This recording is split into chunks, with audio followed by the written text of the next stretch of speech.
Want to see what I made out of these paint stir sticks? Cabinet door fronts. Can you believe that? This has been one of my most popular projects.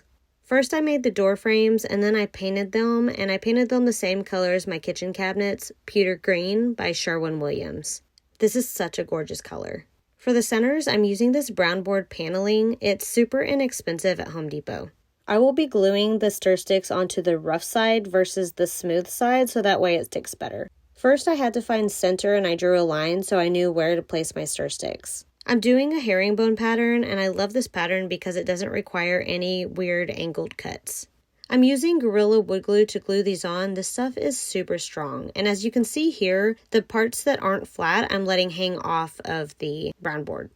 Then I set some heavy objects on it while the glue dried. And this is what it looks like. I know, it's kind of crazy looking, but I've got a plan.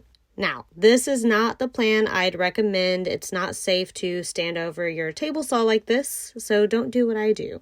Right here, my method was just to cut it as straight as I could possibly get it. And then once that side was cut, I could use my fence to cut the other sides, and it would be a little bit straighter. Now, for my other doors, I got smarter and used my circular saw and a guide to cut the pieces off. That's what I would recommend doing. And I taped the back side of it to prevent the stir sticks from splintering, and it worked. Look how smooth that is. Also, the tape helped with cleanup because all the stir sticks stuck together. Then I got to work sanding it smooth, and look at the stain color. This is early American, and then I topped it with weathered oak. It's such a pretty color once it's all dry. I did not mix the stains together. I just layered them. It kind of gives it that older look that I was going for.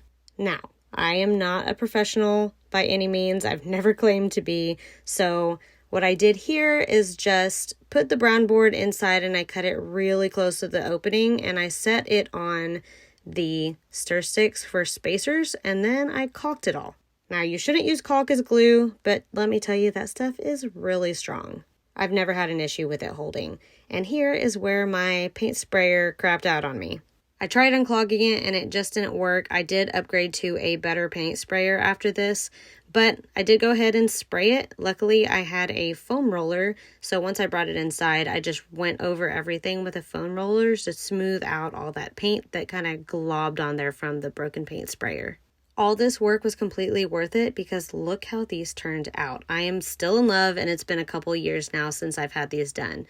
And bonus, these doors are pocket doors for everybody who complained that I built a hutch and lost all that counter space. I really didn't. This is just used for our coffee area. I've got our Keurig and my Nespresso machine in there.